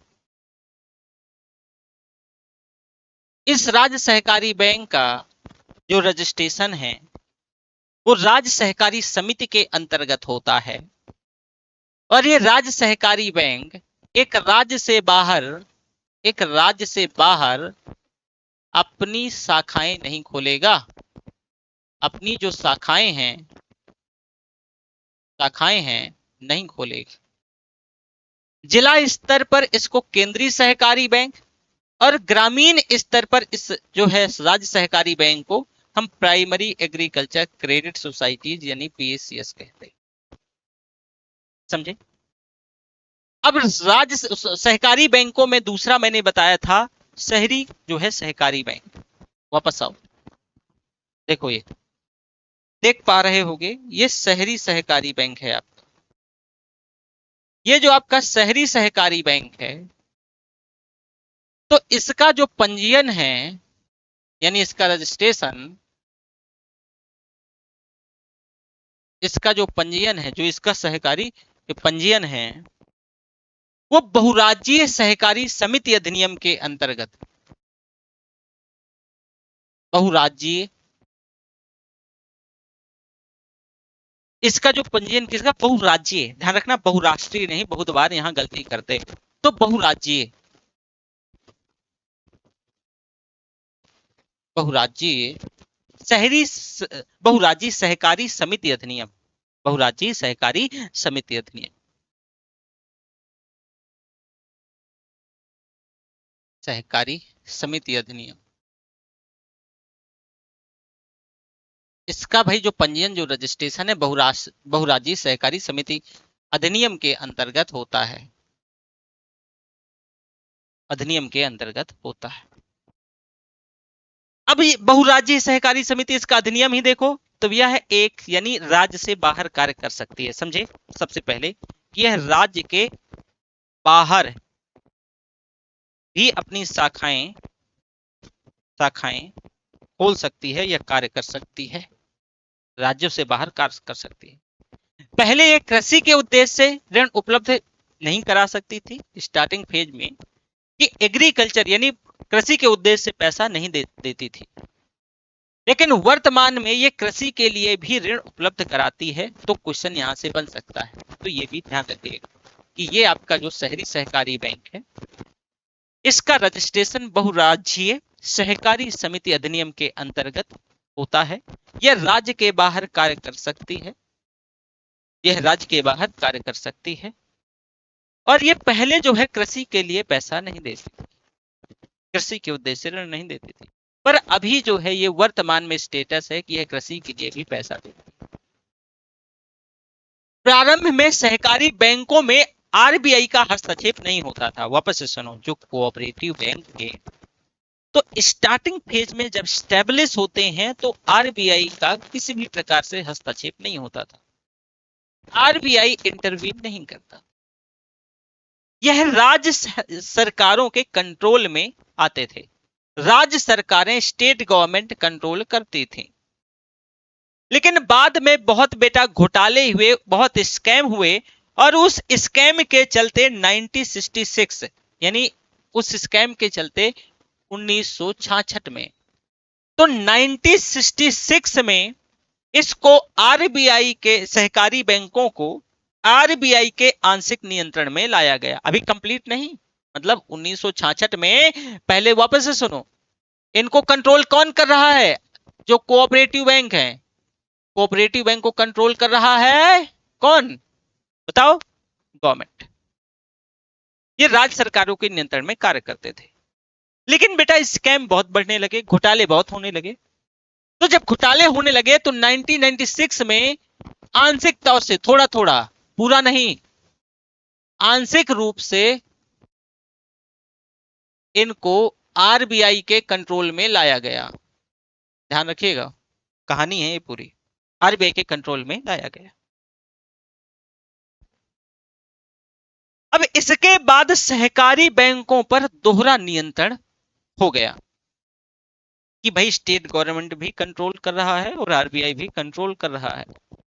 तो इन बैंकों का जो प्रबंधन है वो राज्य सरकारें करती थी, जो मैनेजमेंट है वो स्टेट गवर्नमेंट देखती थी। पर बैंकों का जो प्रबंधन है, यानी जो कोऑपरेटिव बैंकों का, स्टेट गवर्नमेंट कंट्रोल करती थी। लेकिन जो बैंकिंग सर्विसेज थी, तो उनके लिए जो गाइडलाइन है वो आरबीआई जारी करती थी। यानी कि भाई अब देखो ना कि इनका जो कंट्रोल है दो का हो गया, स्टेट गवर्नमेंट का थोड़ा सा, स्टेट गवर्नमेंट का, और दूसरा आरबीआई का। आरबीआई मैनेजमेंट स्टेट गवर्नमेंट देख रही है, मैनेजमेंट स्टेट गवर्नमेंट देखती थी। आरबीआई बैंकिंग व्यवस्थाएं देखती थी, बैंकिंग व्यवस्थाएं, बैंकिंग सर्विसेज देखती थी आरबीआई। कुछ वर्ष पहले पंजाब और महाराष्ट्र सरकारी बैंक में स्कैम हो जाता है। मतलब कुछ साल पहले महाराष्ट्र, पंजाब में और महाराष्ट्र में जो कोऑपरेटिव बैंक है स्कैम हो जाता है। तब 2020 में भाई बैंकिंग रेगुलेशन अधिनियम आता है, और बैंकिंग रेगुलेशन अधिनियम आता है तो उसमें कुछ संशोधन किया जाता है, और संशोधन के बाद शहरी बैंकों पर, जो सॉरी कोऑपरेटिव सहकारी बैंकों पर आरबीआई के नियंत्रण को बढ़ाया गया। परंतु आज भी ध्यान रखना, आरबीआई के नियंत्रण को थोड़ा सा एनहांस किया गया क्योंकि घोटाले हो रहे हैं लगातार। लेकिन आज भी जो पीएसीएस है, प्राइमरी एग्रीकल्चर क्रेडिट सोसाइटी, इस पर आरबीआई का नियंत्रण नहीं है। यानी जो शहरी सहकार जो राज्य सहकारी बैंक थे, देखो यहां पर, तो राज्य सहकारी बैंकों में मैंने बताया था कि एक पीएसीएस भी था। तो देखो यहां पे, अच्छा इस पे नहीं है, दूसरा वाला पेज है, दिखाते हैं आपको। ये तो इसमें भी नहीं, चलो जहां पर भी है, तो ये जो पीएसीएस था, तो बेटा पीएसीएस पर आज भी आरबीआई का कंट्रोल नहीं है, पीएसीएस पर, ठीक है। तो ये भी ध्यान रखिएगा, जो पीएसीएस था इन पर आज भी आरबीआई का कंट्रोल नहीं है। सहकारी बैंकों और पीएसीएस के क्रियाओं में जो प्राइमरी एग्रीकल्चर क्रेडिट सोसाइटी थे, तो उनके क्रियाओं में नाबार्ड का हस्तक्षेप है। नाबार्ड कंट्रोल करता है, क्या करता है, नाबार्ड कंट्रोल करता है। तो ये आपका हो गया कोऑपरेटिव बैंक। थोड़ा सा अगर इसमें डाउट है तो मैं एक बार रिवाइज जरूर करवाता हूं, क्योंकि ये बहुत ज्यादा जरूरी है ना। चलो, सहकारी बैंक थोड़ा जल्दी से एक सरसरी नजर में देखो। ये जो बेटा बैंक है, ये लाभ बनाने के उद्देश्य से काम नहीं कर रहे हैं, ये आपसी सहयोग के माध्यम से अपना लाइवलीहुड चलाने के उद्देश्य से कार्य करते हैं। और सहकारी बैंकों में बेटा क्या होते हैं, सदस्य होते हैं। अब ये सहकारी बैंकों को दो प्रारूपों में बांटते हैं, एक राज्य सहकारी बैंक होता है, एक शहरी सहकारी बैंक होता है। राज्य सहकारी बैंक का जो पंजीयन है वो राज्य सहकारी समिति अधिनियम के अंतर्गत होता है, और इसको बेटा अगेन दो भागों में बांटते हैं। राज्य सहकारी बैंक को जिला स्तर पर केंद्रीय सहकारी बैंक कहते हैं, और ये राज्य सहकारी बैंक एक राज्य से बाहर काम नहीं कर सकता है। वहीं दूसरी तरफ आप देखोगे कि इसमें जो है, जो सबसे महत्वपूर्ण बात है कि जो राज्य सहकारी बैंक को जिला स्तर पर केंद्रीय सहकारी बैंक, और जो है इसको ग्रामीण स्तर पर पीएसीएस यानी प्राइमरी एग्रीकल्चर क्रेडिट सोसाइटी कहते हैं। किस पर, ग्रामीण स्तर पर। ये राज्य सहकारी बैंक भाई राज्य से बाहर कार्य नहीं करेगा। फिर आता है कि जो है आपका शहरी सहकारी बैंक।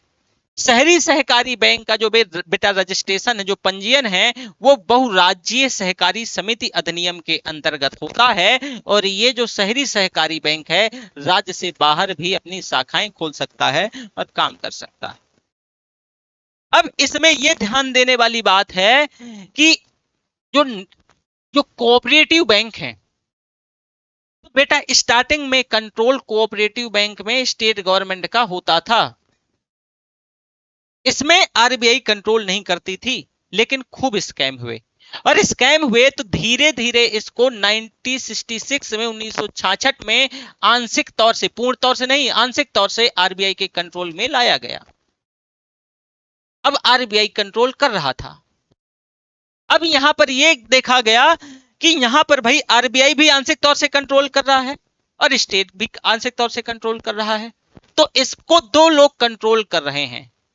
अब दो लोग कौन कौन से, कि भाई स्टेट कंट्रोल कर रहा है, सॉरी स्टेट गवर्नमेंट कंट्रोल कर रही है, मैनेजमेंट स्टेट गवर्नमेंट देख रही है, और जो बैंकिंग सिस्टम्स हैं, जो बैंकिंग सेवाएं हैं, वो आरबीआई देख रही है।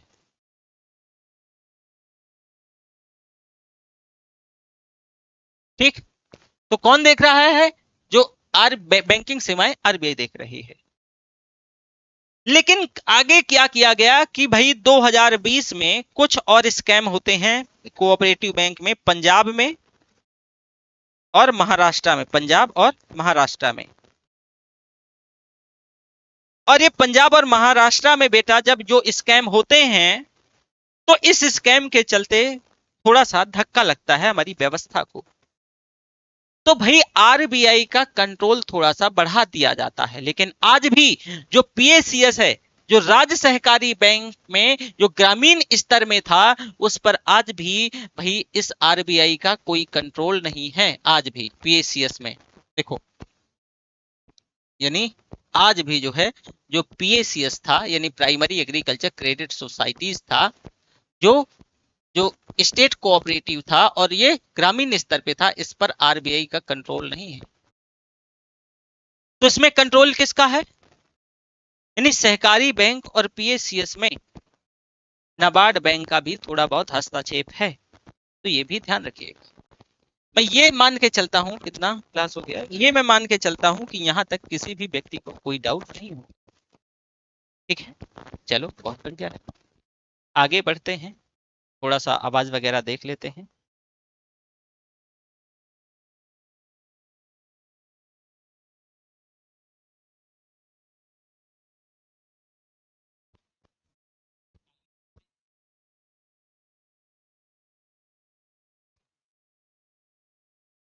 तो कोई डाउट नहीं है मेरे हिसाब से। तो अब बैंकिंग क्षेत्र सुधार पर नरसिम्हम समिति रिपोर्ट, जो बैंकिंग क्षेत्र सुधार है, तो बैंकिंग क्षेत्र जो है क्षेत्र पर नरसिम्हम समिति रिपोर्ट देख लो।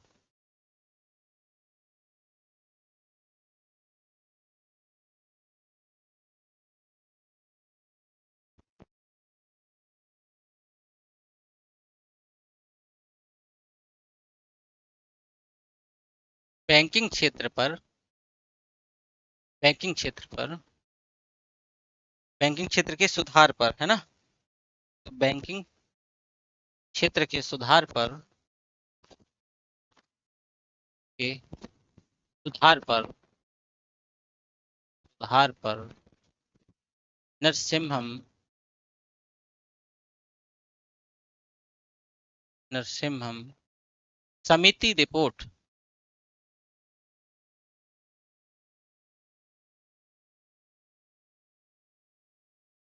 तो ये नरसिम्हम समिति जो है ये क्या है, जरा देखो।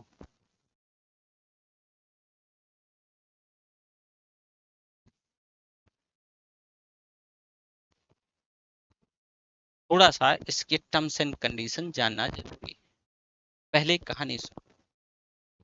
देखो, बैंकों के राष्ट्रीयकरण के उपरांत जब बैंकों का राष्ट्रीयकरण हुआ तो बेटा पब्लिक क्षेत्र के बैंकों ने अपने लक्ष्यों को तो पूरा किया, लेकिन साथ ही साथ कुछ अन्य समस्याएं उत्पन्न हो जाती हैं। पब्लिक क्षेत्र के बैंक जो इनको राष्ट्रीयकृत किया गया था, तो जो उनका लक्ष्य था वो पूरा हुआ, लेकिन कुछ समस्याएं भी आ गईं। अब चूंकि भारत में कार्यरत सभी प्रमुख बैंक पब्लिक सेक्टर के बैंक थे, और मैंने आपको बताया कि जो सरकारी बैंक हैं, जैसे काम करे अगला बने रहो पगला, तो कंपटीशन बेटा खत्म हो गया, तो पब्लिक सेक्टर बैंक में प्रतिस्पर्धा समाप्त हो गई। जब प्रतिस्पर्धा ना होने के कारण सेवाओं से संबंधित जो गुणवत्ता है, जो क्वालिटी है, वो प्रभावित होने लगी। तो बैंकों का जो विस्तार भी जो प्रभावित हुआ, और बैंकों की जो आर्थिक दशा पर भी इसका प्रतिकूल प्रभाव देखा गया। जो बैंकों की आर्थिक दशा थी उसमें भी प्रतिकूल प्रभाव देखने को मिला। बैंकिंग क्षेत्र में सुधार सुनिश्चित करने के उद्देश्य से आरबीआई के पूर्व गवर्नर एम नरसिम्हम साहब के नेतृत्व में एक समिति का गठन किया गया। देखा गया कि भाई बैंकिंग क्षेत्र में कुछ समस्याएं आई हैं, तो ये कहा गया कि भाई जो है इन समस्याओं को सही करने के लिए, सुधार करने के लिए आरबीआई के हमारे गवर्नर थे एम नरसिम्हम साहब, तो उनके नेतृत्व में एक कमेटी का गठन किया गया। अब इस समिति ने बैंकिंग क्षेत्र में जो उपस्थित समस्याएं थी उनको दूर करने का उद्देश्य से कुछ सुझाव दिए, और भाई दूर करने के उद्देश्य से सुझाव प्रदान करने की जो जब इनको जिम्मेदारी दी जाती है नरसिम्हम साहब को, तो नरसिम्हम समिति का गठन बेटा 2 बार होता है। पहली बार गठन 1991 में होता है और दूसरी बार गठन 1998 में होता है। तब पहली बार जब गठन होता है तो प्रथम जो नरसिम्हम समिति के जो सुझाव थे वो क्या क्या थे, वही हमें देखना है। जब 1991 में जो गठन होता है नरसिम्हम साहब का, नरसिम्हम समिति का जो लीड कर रहे हैं नरसिम्हम साहब, तो क्या क्या सुझाव थे, यानी बैंकिंग क्षेत्र में सुधार से संबंधित जो समिति की जो रिपोर्ट थी वो क्या थी। सबसे पहले कहा कि बैंकों के राष्ट्रीयकरण की प्रक्रिया को बंद कर दो, ताकि बैंकों का जो जो बैंकिंग क्षेत्र में जो निजी निवेश है उसको बढ़ावा दिया जा सके। मतलब इन्होंने कहा कि देखो भैया, तुम जो बैंकों का, यानी बैंकों के राष्ट्रीयकरण की प्रक्रिया, बैंकों के जो राष्ट्रीयकरण की प्रक्रिया है,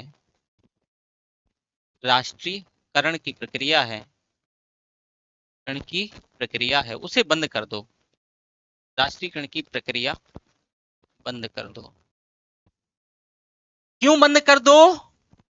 क्योंकि बैंकिंग क्षेत्र में, बैंकिंग क्षेत्र में निजी निवेश को, निजी निवेश को बढ़ावा दिया जा सके, बढ़ावा दिया जा सके, बढ़ावा दिया जा सके।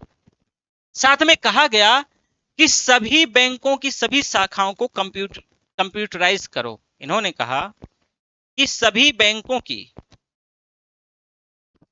सभी बैंकों की, बैंकों की बेटा सभी शाखाओं को, सभी शाखाओं को कंप्यूटरीकृत करो, कंप्यूटरीकृत करो, कंप्यूटरीकृत करो। जितने भी भाई बैंक हैं उनकी सभी शाखाओं को कंप्यूटरीकरण करो, कंप्यूटरीकृत करो। कुछ बड़े बैंकों को, कुछ भारतीय बड़े बैंकों को, भारतीय बड़े बैंकों को, बड़े बैंकों को वैश्विक स्तर का, वैश्विक स्तर का बनाओ। जैसे कि एसबीआई कि जो भाई कुछ बड़े बैंक थे तो उनको वैश्विक स्तर का क्या करो कि उसको बनाओ। साथ में यह भी कहा गया कि निजी क्षेत्र और सार्वजनिक क्षेत्र के बैंकों के लिए नियम समान हो, इनके बीच किसी प्रकार का भेदभाव ना हो। यानी कि निजी क्षेत्र, अगला पॉइंट कौन सा नंबर है भाई, तीसरा था, चौथा, हाँ चौथा। देखो तो निजी क्षेत्र, निजी क्षेत्र और, निजी क्षेत्र और भाई निजी क्षेत्र हो गया, और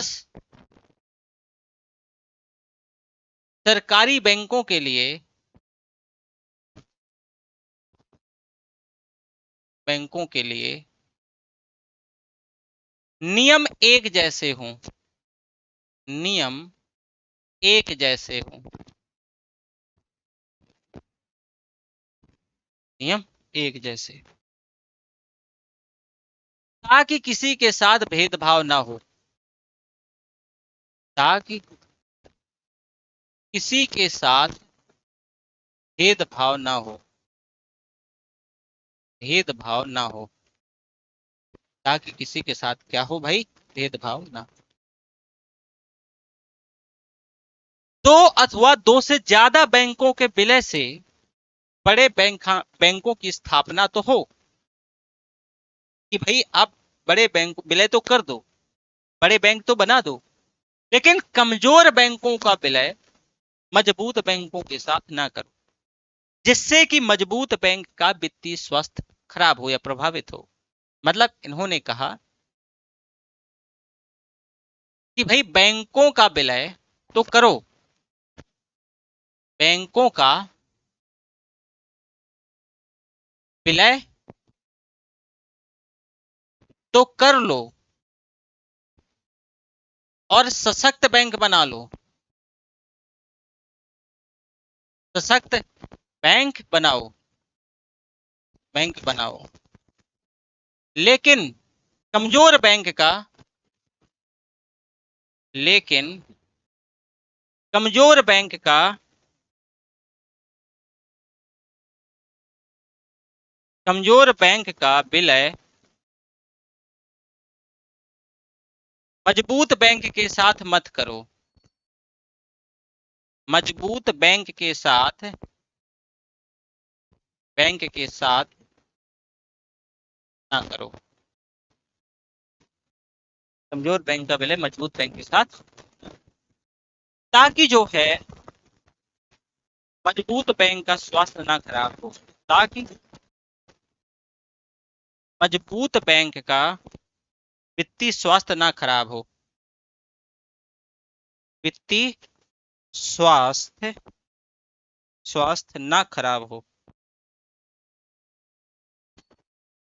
ना खराब हो, वित्तीय स्वास्थ्य ना खराब। बैंकों के डूबे हुए ऋण की जो एनपीए हो गया है उसके उद्देश्य से एआरसी की स्थापना करो, यानी बैंकों के एनपीए को रिकवर करने के लिए, बैंकों के एनपीए को रिकवर करने के लिए, बैंकों के जो एनपीए है उसको पुनर्गठित या रिकवर करने के लिए, रिकवर करने के लिए ARC, asset reconstruction company, ARC की स्थापना करो, जो एआरसी है इसकी स्थापना करो। सीआरआर और एसएलआर में कमी करो ताकि बैंकों के पास अपने कारोबार के लिए ज्यादा से ज्यादा पैसा बच सके, यानी सीआरआर और एसएलआर को कम करो, कम करो ताकि सीआरआर और एसएलआर को कम करो ताकि बैंकों के कारोबार के लिए, कारोबार के लिए, बैंकों के कारोबार के लिए, ताकि बैंकों के कारोबार के लिए पैसा बचे, ज्यादा पैसा बचे।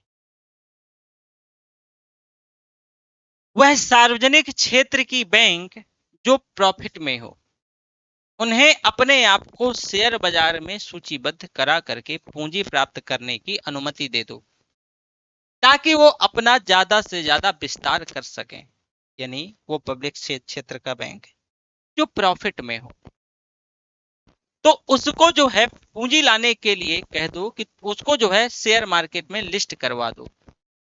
और जब शेयर मार्केट में लिस्ट हो जाएगा, लिख दें इसको भी, जो पब्लिक सेक्टर का बैंक लाभ में हो, लाभ में हो, उनको शेयर मार्केट में, शेयर बाजार में सूचीबद्ध करा दो,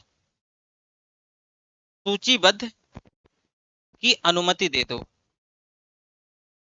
सूचीबद्ध करने की अनुमति दे दो,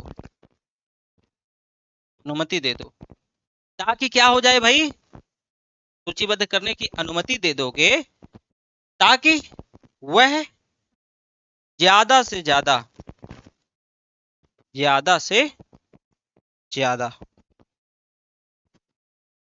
पैसा मार्केट से उठा करके अपना विस्तार सुनिश्चित कर सके। और बात कही गई, कहा गया कि जो बचत खाते हैं तो बचत खातों में जो ब्याज मिलता है, ब्याज मिलता है, आरबीआई अपने कंट्रोल से मुक्त कर दे, आरबीआई अपने कंट्रोल से क्या कर दे, मुक्त कर दे, बैंकों को स्वतंत्र छोड़ दे, वही निर्धारित करें कि हमें किस हिसाब से कितना पैसा देना है जमाकर्ता को। एक और बात ये कहते हैं कि जो प्रायोरिटी सेक्टर लेंडिंग है, प्राथमिकता वाले जो क्षेत्र हैं, तो उन पर दिया जाने वाला जो ऋण है, जो न्यूनतम सीलिंग 40% है, तो इसको घटा करके 10% तक ले आओ। तो अब क्वेश्चन बनता है प्रायोरिटी सेक्टर लेंडिंग क्या है, प्राथमिकता वाले क्षेत्र क्या है।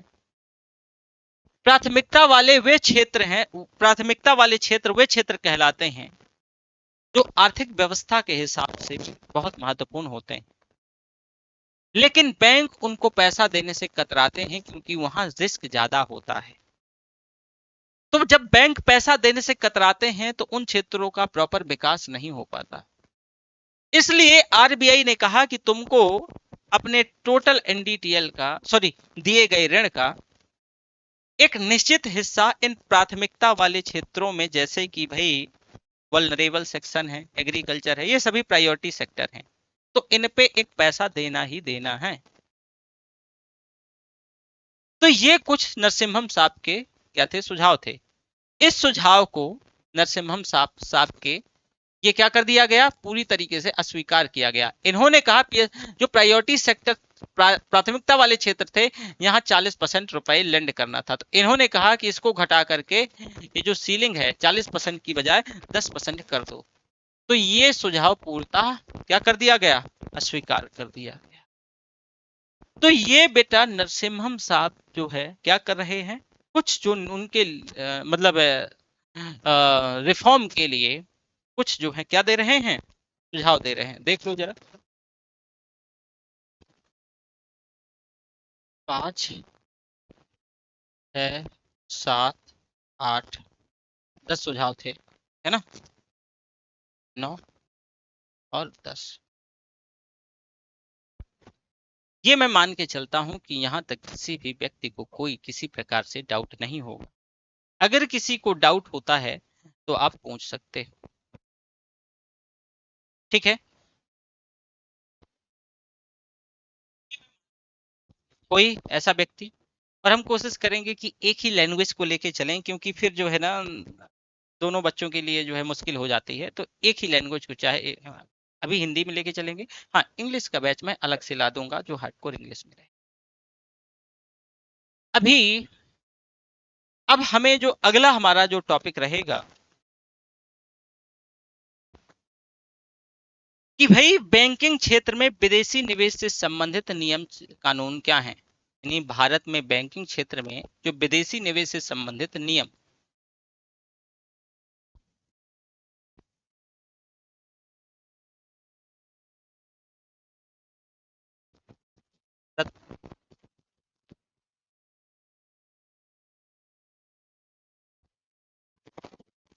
बैंकिंग क्षेत्र में विदेशी निवेश से संबंधित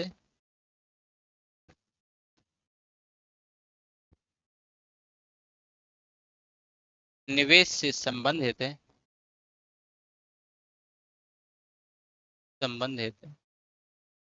नियम, यानी भारत में विदेशी निवेश से संबंधित नियम। आखिर क्या वजह है कि हमें प्रॉपर कुछ नियम कानून बनाने पड़े, या आरबीआई को कुछ नियम कानून बनाने पड़े। देखो बेटा, भारत में बहुत सारे सेक्टर हैं, हर एक क्षेत्र की कुछ महत्ता बहुत अधिक है, कुछ कम है, कुछ मध्यम, कुछ क्षेत्र बहुत सेंसिटिव हैं, कुछ क्षेत्र उतने सेंसिटिव नहीं हैं। तो बेटा जो क्षेत्र बहुत सेंसिटिव होते हैं वहां पर भारत सरकार 100% एफडीआई या विदेशी निवेश अलाउड नहीं करता। इस वजह से 100% विदेशी निवेश बेटा अलाउड नहीं करता भारत सरकार, क्योंकि वह जो मुद्दा है, वो जो क्षेत्र है, सॉरी, वो नेशनल इंटरेस्ट का क्षेत्र है। फॉर एग्जाम्पल कि जैसे डिफेंस, देखो डिफेंस की बात करें तो जैसे कि इसमें 100% एफडीआई कोई भी सरकार अलाउड नहीं करता, या 100% विदेशी निवेश अलाउड नहीं करता। क्योंकि बेटा मान लो कि जैसे कि अगर हम किसी कंपनी को कहें कि आइए तुम हमारे यहाँ आपको 100% विदेशी निवेश की छूट देते हैं डिफेंस सेक्टर में, और मान लो कि उसने कोई लड़ाकू विमान बनाया और 5 साल तक उसने लड़ाकू विमानों का जखीरा अपने देश में तैयार कर लिया, और इसके बाद हुआ क्या कि 5 साल बाद उसी देश से हमारी लड़ाई हो गई।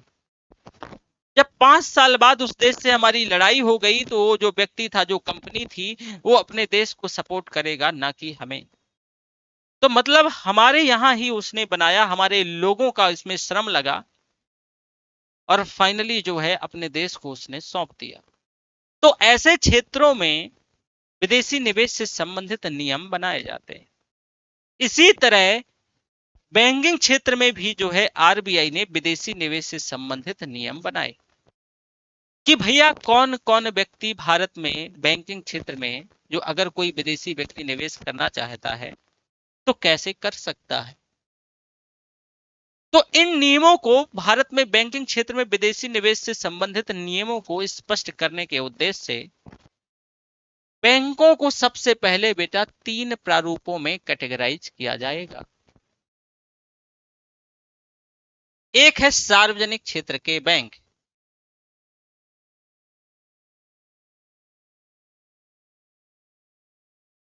सार्वजनिक क्षेत्र के बैंक। दूसरा है, भाई ये एक सार्वजनिक क्षेत्र के बैंक हो गए। दूसरा है प्राइवेट सेक्टर के बैंक, यानी जो है निजी क्षेत्र के बैंक।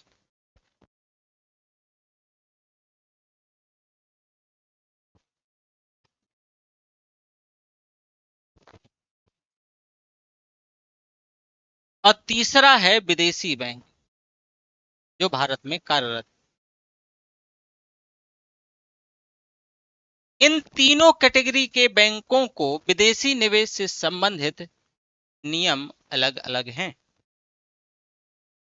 भाई पब्लिक क्षेत्र के बैंकों में विदेशी निवेश से संबंधित थोड़ा सा अलग है, निजी क्षेत्र के बैंकों में विदेशी निवेश से संबंधित थोड़ा और अलग है, और विदेशी बैंक जो हैं भारत में कार्यरत हैं उनके लिए विदेशी निवेश से संबंधित नियम अलग हैं।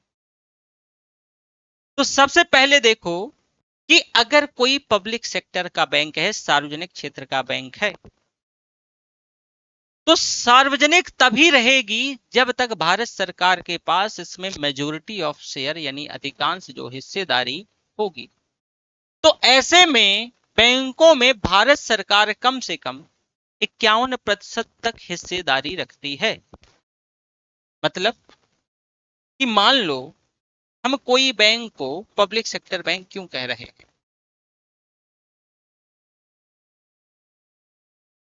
पब्लिक सेक्टर बैंक,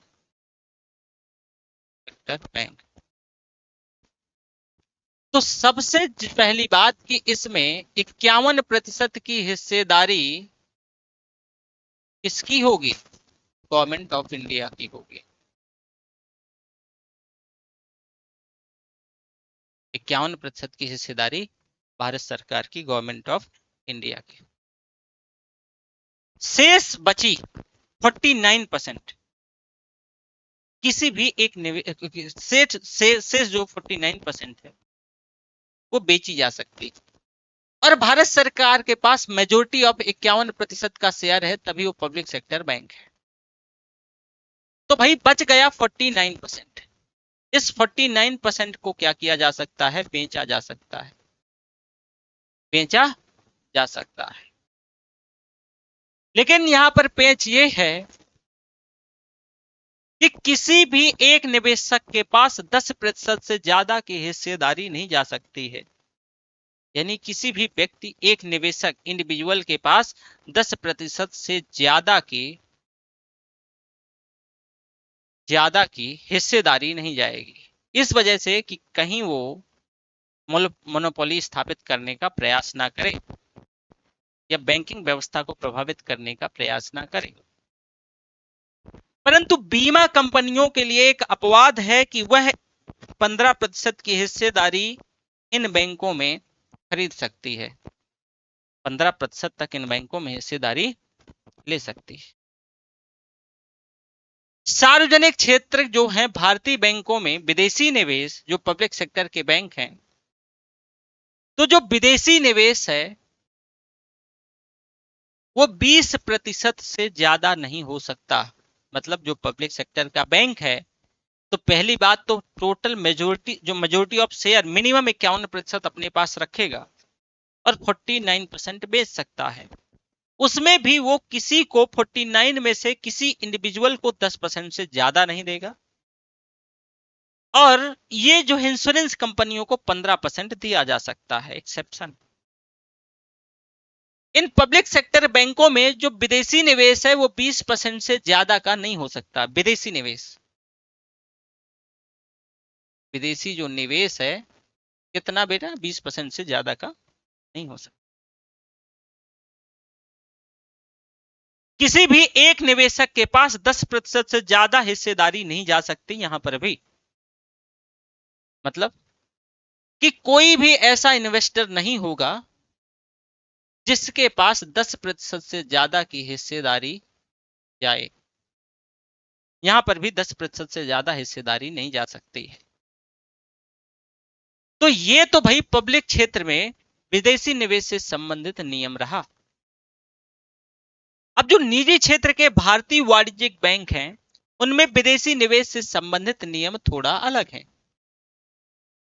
इन बैंकों की स्थापना में 100% पूंजी निवेश संस्थापक करता है, फाउंडर करता है, और पहले 5 वर्षों के अंत तक संस्थापक अपनी हिस्सेदारी घटा करके 40% ला सकता है, 40% ला सकता है। अर्थात कि 60% तक हिस्सेदारी बेच सकता है। यहां पर देखो कि भाई जो निजी क्षेत्र का बैंक है, तो पहले जो फाउंडर है स्टार्टिंग में 100% अपनी हिस्सेदारी रखेगा। फिर पहले 5 वर्ष, यानी जो पहले 5 वर्ष हैं, इन जो पहले 5 वर्षों में, इन पहले 5 वर्षों में जो फर्स्ट 5 ईयर हैं, संस्थापक अपनी हिस्सेदारी घटा करके 100% से 40% तक ला सकता है। अर्थात 60% हिस्सेदारी बेच सकता है। बेचे गए 60% में से किसी भी एक निवेशक को जो ये बेचा जाएगा 10% से ज्यादा नहीं जा सकता है। हाँ, यहां अगेन बीमा कंपनी को 15% हिस्सेदारी जा सकती है। क्योंकि पहले 5 वर्षों में बैंक का भारतीय रहना जरूरी है। स्टार्टिंग के 5 वर्षों में बैंक का भारतीय होना जरूरी है। तो बेचे गए 60% शेयरों में विदेशी निवेशक को 49% से ज्यादा नहीं जा सकता। मतलब पहले 5 वर्षों में जो बैंक है, प्राइवेट बैंक, वो भारतीय रहना चाहिए। तो स्टार्टिंग के फर्स्ट 5 ईयर में विदेशी निवेश अगर होगा भी तो 49% मैक्स हो सकता है, इससे ज्यादा नहीं हो सकता है। और बेचे गए 60% में से 11% की हिस्सेदारी अगर मान लो कोई व्यक्ति बेचता है तो भारतीय निवेशक को बेची जाएगी। 49% से ज्यादा पहले 5 वर्षों में तो बेची ही नहीं जा सकती। 5 वर्ष के बाद 15 वर्ष के अंत तक, यानी 5 वर्ष के बाद और 15 वर्ष के अंत, संस्थापक अनिवार्य तौर से अपनी हिस्सेदारी घटा करके 26% तक लाना होता है और शेष 74% हिस्सेदारी वो अन्य निवेशकों को बेचेगा। परंतु अब भी विदेशी निवेशक के पास ये पूरी 74% की हिस्सेदारी जा सकती है। परंतु यहां पर भी पेच ये है कि किसी एक निवेशक के पास अगेन 10% से ज्यादा की हिस्सेदारी नहीं जाएगी। बीमा कंपनियों को जरूर 15% तक की हिस्सेदारी जा सकती है। फिर 15 वर्षों के बाद, आफ्टर 15 ईयर, ऐसे बैंकों में विदेशी निवेश 100% तक हो सकता है। मतलब पूरा कोई विदेशी 100% तक जो है विदेशी निवेश हो सकता है। परंतु ऐसा तभी हो सकेगा जब संस्थापक अपनी हिस्सेदारी पूर्णतः बेच दे। अब तीसरा जो विदेशी बैंक था जो भारत में था, तो यदि एक विदेशी बैंक मान लो कि भारत में पहले से कार्यरत है या भारत आती है और कारोबार शुरू करती है, तब वह 100% निवेश कर सकती है। और अपनी भारतीय इकाई की स्थापना कर सकती है। इन नियमों के आधार पर आप ऐसा कह सकते हो कि भारत में जो विदेशी निवेश है बैंकिंग क्षेत्र में, वो 100% तक संभव है। भारत में बैंकिंग क्षेत्र में विदेशी निवेश कितना? 100% तक बेटा संभव है, 100% तक संभव है। तो यहां तक जो है आपने चीजें देखा, मैं ये मान के चलता हूं कि यहां तक किसी भी व्यक्ति को कोई डाउट नहीं होगा। बाकी का क्लास हम आगे लेंगे, तो यहीं तक ठीक है। और अगला टॉपिक हमारा रहेगा कि वाणिज्यिक बैंकों की स्थापना के लिए लाइसेंस से संबंधित प्रावधान भारत में क्या है। कि भाई अगर मान लो भारत में यूनिवर्सल बैंक से अगर यूनिवर्सल वाणिज्यिक बैंक की स्थापना करना है तो क्या लाइसेंस से संबंधित प्रावधान, ठीक है, तो कल की क्लास में देखेंगे। ये यहीं तक, थैंक यू, बाय बाय।